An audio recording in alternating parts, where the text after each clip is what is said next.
October 6th. I'm with my friends, a group of about 20 friends. We're having a good time. We're listening to music. We're getting ready for the party. We get to the party at around 1 a.m. We arrive in a bus, our group of 20. Two of them are from my team in the army. The rest mainly friends that we met while traveling. We arrive at the party at 1 a.m. It's a great party. We're having an amazing time. Around 6:30, when the first rockets start, is when the officer gets up on stage. The music shuts down. There's this head of security, and he goes on the mic and he goes that we have to listen to the home front command's instructions. The party's over. We have to evacuate the area. This is way before we even realize that there's a terrorist infiltration. It's just 6:30 in the morning. A first few barrage of rockets. As sad as that sounds, we being Israelis, especially us combat soldiers, we don't get too excited from a few missiles. Even though we're super, super close to the border, we're around mile and a half, 2 miles from the border with Gaza, and we were actually seeing the rockets flying out of the strip towards Israel. We don't get too excited.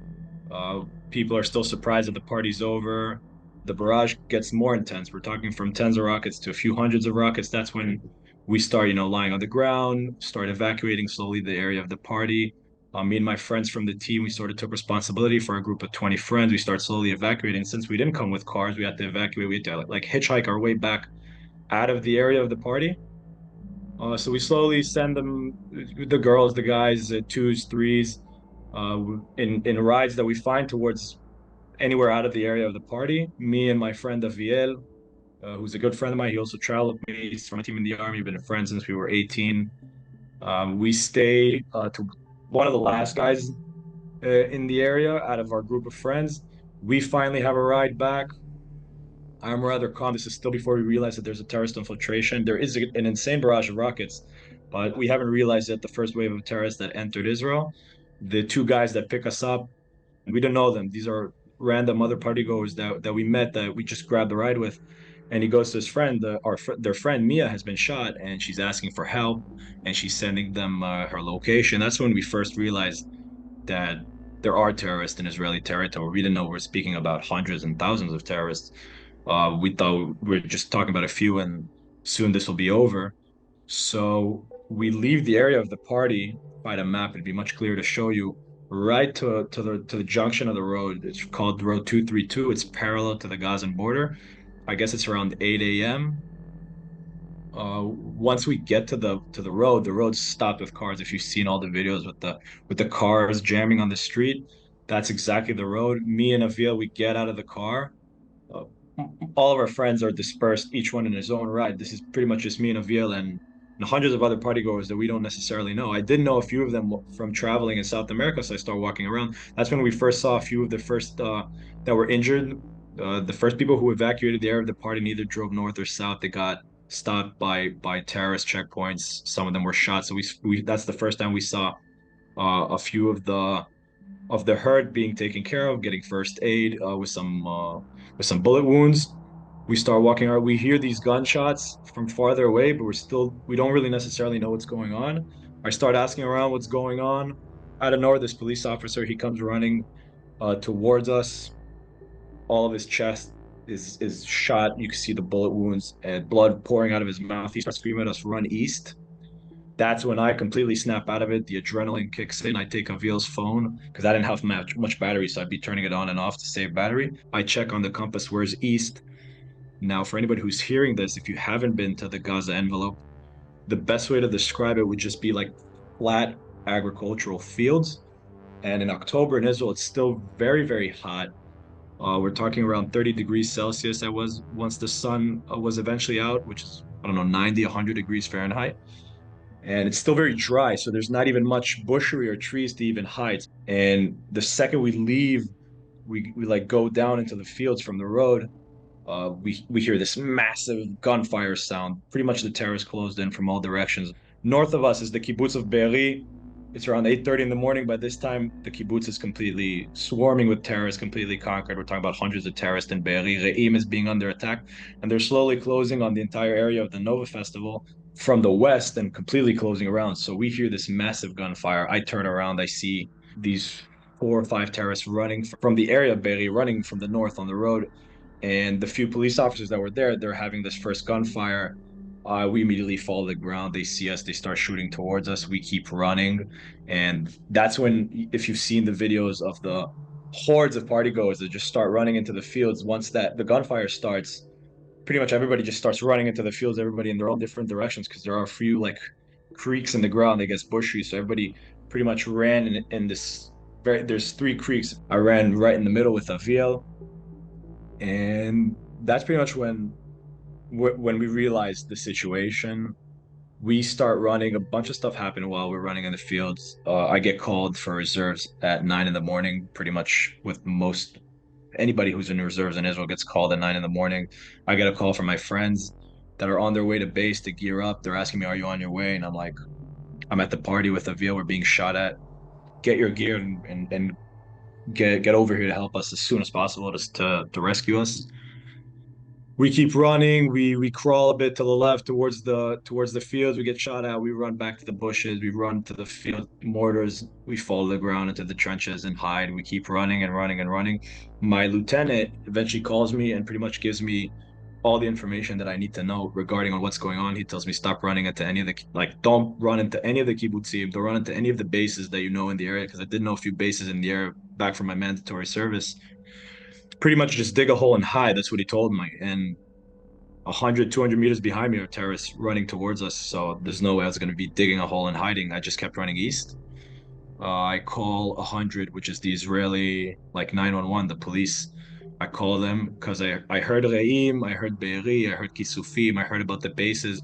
We were also getting information from the internet, obviously, about what's going on. But there's another kibbutz on the way there called Tal'o. So I'm calling 100. I'm calling the police, and this lady, she picks up the phone, and I ask her, can I run to Tal'o? Like I'm here. I'm at the party. I'm running in the fields. I'm not too far from Tal'o. I'm thinking about running there because we need to find shelter. Obviously, it's super hot out. We've been partying all night. We're about to get dehydrated, so we need to think of a plan very, very quickly.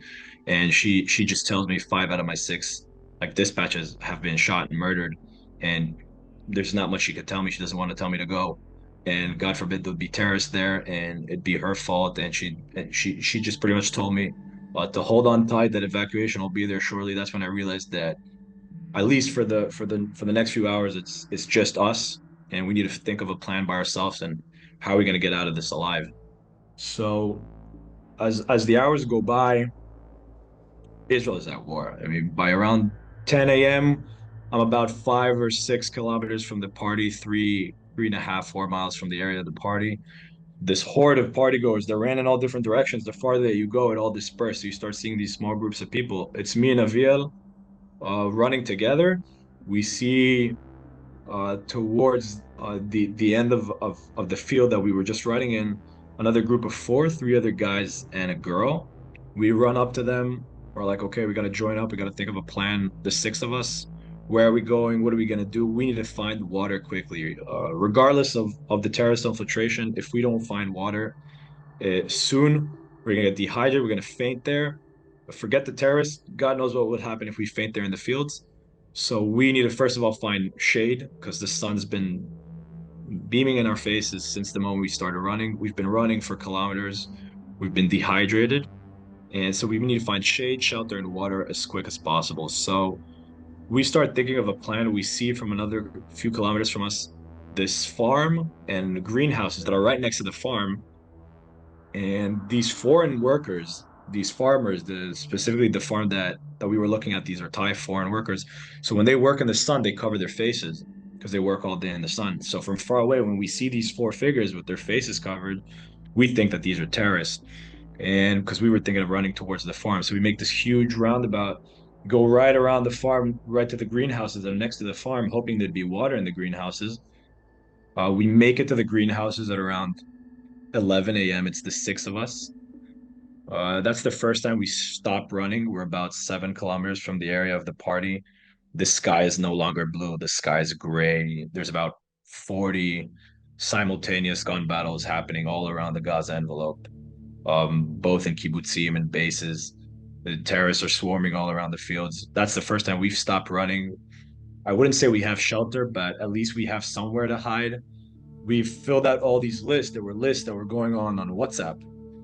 Who's shot, who's injured, who's missing, who's killed, locations, IDs. So we're filling out this information on WhatsApp. The few of us that still have battery left on our phone, and we wait around in the greenhouses for like another 30 to 45 minutes. And if it's hot outside, inside the greenhouses, it's twice as hot. And there was some irrigation for the greenhouses itself, but we were told, I remember from before, one of us mentioned there that the water that goes around there is sewage water. So if we do drink that water, it just further our dehydration, and that'd be the last thing that help us.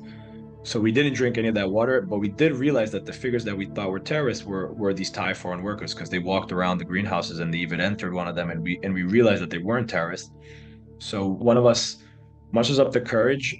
We decided we have to go to the farm. Uh, Once again, the sky is gray. There's tens of helicopters flying around. Us thinking that these are rescue helicopters, these are actually helicopters that are carrying paratroopers from the desert towards Be'eri and moving troops around and evacuating people who are seriously injured, if not killed. There's huge commotion. We muster up the courage. Some of us go towards the farm that's right next to the greenhouses. That's when we first meet Yunus. I'll give you a brief about Yunus. Yunus is a Bedouin. He's an Arab Muslim. He's 50 years old, and he's guarding this farm that's right next to the greenhouses. So the first guy that goes there is he's one from the group of four. His name is Shalev. He gets up to there, and we're a bit behind him. The first time we see Yunus and we hear his Arab accent, we think that he might even be from Gaza, because we heard that not only the Hamas terrorists that infiltrated, there's also hundreds of just Gazans that come in to loot and that did those terrible atrocities. So we were thinking that he's from Gaza. We're terrified. Eventually, we realized that he's Israeli, that he's on our side. He brings us into the farm. He hides us in one of these rooms. He brings out food. He brings out water. There's air conditioning. One of our phones charging. Truly a moment of relief. We're finally, I guess, safe. There's water. There's food. We're waiting on instructions from the home front command, from the news, to see what's going on. Yunus, once again, is a 50-year-old Arab Muslim. He has 6 kids at home. In a normal scenario, I would never meet this man in my day-to-day life. We rest around the dining room for another hour. We arrived at this farm, I guess, close to 12:30. Yunus comes running towards us. Yunus had his farmers, his Thai farmers that were working with him. He placed them all around these different entrances to the farm. This is like a gated farm, and he placed it around all different entrances. And one of the Thai farmers, he comes up to Yunus and he shows him with his hand, Yunus, there's a bike on the way. He freaks out. He comes running to us. He speaks very for like a few seconds. He screams at us, hide, hide, hide. They're coming. He doesn't say who's coming. He just says hide. They're coming. He runs back towards the entrance where the bike is supposedly on his way. We freak out. We have a few seconds to figure out what does he mean? Who's coming? Where are we gonna hide? From a moment where we feel completely safe and relief, we're feeling trapped. Like there's literally nowhere to run. We're inside this building, inside this gated farm, in these killing fields filled with terrorists. Like, what are we gonna do now? We have a few seconds to decide. We see the building that we were inside, that Yunus put us in, is a bit. It's not straight under the ground. There's about a half a foot. There's a few inches of space between the ground to the building itself. And my friend Avil, he sees that and he just goes, let's crawl underneath. And we, in the 2, 3 seconds that we had to decide, we just all agree with him and we start crawling. We jump on the ground, we crawled underneath. And these two terrorists come on the bike, these two Hamas savage terrorists that God knows what they did before. They arrive at the farm, and we hear these conversation that Yunus is having with them in Arabic. And first of all, we don't know, any of us know any Arabic, so we don't know what they're saying. For all we know, they might be threatening Yunus with this, threatening his life.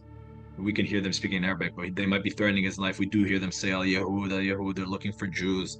And we hear Yunus screaming back at them, speaking them in Arabic. While he's talking to two terrorists that are from that specific entrance, another three are going around.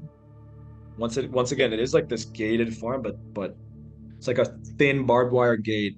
These are terrorists armed head to toe, and their RPGs, their grenades would blow the gate. or any of the fences that were around us easily. So while he's speaking to these two terrorists, another three are walking around and sort of trying to look around the farm, and we see their legs literally walking right next to us, as if this is a scene from the Holocaust. Miraculously, Yunus, with his bravery, once again manages to convince them that there are no Jews at this farm. They ask him who he is, where's he from. He explains to them he's an Arab, he's a Muslim, he's alone here, he's Bedouin, he's from Rat. Rat is the biggest Bedouin city in the world. And miraculously, they believe him. They leave him alone, which is truly a miracle, because about a kilometer or two from us, another farm with his friend Musa, that was another Bedouin farmer that was guarding the farm. He was murdered right before. So Yunus, after we reunited with him half a year to the war, when he filled us into how he felt throughout this entire time, he really thought that it was over for all of us. And miraculously, they believed him. They left, but we, since we didn't understand what they were talking, were still very, very, very scared. Yunus didn't necessarily know exactly where we hid, so Yunus was looking for us, but we were scared that he might have turned us in, or they might be threatening his life. We were just very, very scared. We stayed underneath that building. I have a picture from underneath that building the second that we got underneath. So I take this picture, I send it to my team in the army, and I tell them, like, this is the situation. Me and Avil are underneath this building with six other people. Yunus, by the way, he found two more. He found a boy and a girl hiding around the sewage systems right next to the farm. So he brought us into the dining room that we were all hid. So we're eight at this point. We're all hiding underneath this building. We're all dead silent. And I send this picture to my team. I'm like, listen, they're terrorists searching the farm. I had 1% left. This is our location. This is the situation. Do something. Boom, my phone dies. Right behind me, I see Avil. He's already saying goodbye to his sister. Like, I love you. They're here. We have nowhere to run. They're probably going to find us. And miraculously, after about an hour of us hiding, even though Yunus afterwards, of course, he was a bit hurt, and we were embarrassed that we didn't trust him all the way to the end. These two vehicles with brave citizens from the kibbutz Patish that want to stay anonymous till this day, brave, brave citizens that drove straight into the killing fields from 8 a.m. till 8 p.m. rescuing party goers. They came in with two vehicles. They picked us up from the farm at around 1:30 p.m. I managed to get back around 4 or 5 p.m. to my house in Tel Aviv, and October 8th, the next day, I was already back where it all began, with my friends in the army, back to reserves, gearing up. And by the 10th, I was back in Re'im, right in the kibbutzim where it all started, in Iroz, with the terrible scenes, with the bodies and the smells and the burning kibbutzim, and the first few weeks of the war. It was very, very difficult. Me being today, going back, you have to think that I've been through so much more. There's definitely a few things that I have to say really stick with me. Obviously, it's Yunus and what he did for us. I have to say, if we're only thinking for a second about October 7th, because I think there's, first of all, life is filled with miracles and moments of luck. Even though I believe that I made decisions with a clear and rational mind while I was running, I didn't feel like I was reacting impulsively, and I didn't feel like I was reacting solely out of fear. At the end of the day, life is filled with miracles and moments of luck. So I definitely believe that there is space for faith and belief to carry us through challenges, obviously. And despite the pressure and stress and fear of losing my life, I managed to maintain composure and made thoughtful decisions that saved my life. And another big thing that I learned reflecting back is, even in life's toughest moments, when you feel lost, there's definitely true heroes in this world. And we meet people who defy stereotypes and expectation. Yunus, a Bedouin Muslim who saved my life, is the perfect example for that. So there's definitely, it's so important not to rush to conclusions or judge those who are different than us. If I had judged Yunus based on stereotypes, which we unfortunately a bit did, we would have never believed that he could save our life. So I would definitely say embrace diversity and avoid quick judgments and stereotypes. And of course, as soldiers, the transition from survival to immediately engaging into battle is just such a mix of emotions. At first, the first few days, it was literally a fight for our home. We felt as if we didn't go and fight, they would come and burn our houses down and rape our women and kill our kids, exactly like they did to the Gaza envelope. So we felt this profound sense of duty, their opportunity to defend our people, our country, especially our close friends. So it definitely filled us with meaning and pride. And of course, we were caught off guard. And this was the biggest tragedy probably in Israeli history. The next time, at least I encountered armed terrorists, we faced them with the full force of the IDF behind us, and we demonstrated the power of our faith in our country. So it's definitely a moment of pride and motivation for us. I finally entered Gaza towards the end of November, beginning of December, after about a month of Israeli presence in the Gaza Strip. First of all, what I can say, we felt once again this profound sense of pride. We believed in what we were doing. There's no war that is more just. I can't go into specific details of what my unit did and how we did it, but I could definitely tell you that what we saw in Gaza, it was crazy. First of all, we witnessed firsthand the intense hatred amongst Gazans. We saw how Jews are depicted horribly in their books, and children are just indoctrinated with images of glorified terrorists. We found books of us being depicted as if it's 1939 in Nazi Germany, with blood on our hands and pickaxes. Under beds of children, weapons are found. The tunnel system is just surreal. I'm pretty sure the war in Gaza is considered the hardest urban warfare in the world, and the metro system that those savages built is definitely has a lot to do with that. So it's very, very surreal. It's very hard to explain. Obviously, it was a huge tragedy, but it brought the entire country together. Everybody rallied behind the same banner, which was very, very important. Obviously, the entire Jewish community that lives abroad. We received these massive donations of food and these letters, people that I haven't been in touch with in years. I suddenly are keeping me in their prayers and are sending me their strength. Obviously, it's been a year since, so there's so much that has happened since, and we're still fighting this war. Some people might say that the compassion, that they're in fatigue already, but I could tell you that most of us, at least in Israel, as a proud Israeli, we keep our heads held high, and our spirit is high, and our morale is still very, very high. Obviously, it's a difficult time, but we believe that this is a just war.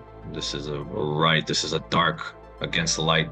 We live for love, and they want to die for hate. And the distortion of October 7th and the tragedy, and how the blaming of Israel as the cause of the atrocity and the ongoing conflict is just so troubling, and it breaks my heart, and it stirs unimaginable amount of frustration. We were massacred, we were assaulted, and still enduring rocket attacks and terrorist attacks every single day. These indiscriminate violence continued, fueled by a hateful ideology that not just aimed at Israeli, but is literally aimed at anyone who aligned with Western values. It's crazy. If I could say something, it's to be strong, even if it's a year to the war, to keep our spirits up high, because that's the best we could do right now. I still deeply believe that Israel has a very, very bright future. I could tell you as a proud Israeli, yes, we failed on October 7th. We all failed, but we woke up, we came to our senses, and we have been fighting like lions ever since. We are not backing down anytime soon. We will bring back our national pride and security. So I definitely welcome anybody to join us in the fight, to ask more questions, to try and be invested in it, because we will prevail. And I'm not the only one who believes in it. I'll definitely seal this moment to call for the love of others, for patience, for the love of our homeland and our people, to find the good that unites and connects us all. There's so much more that can unite us and divides us. We just need to have the desire to find it. So once again, in Hebrew, we say, "Be'achad nenatzeach." Together we will win, and I'm more than sure of it.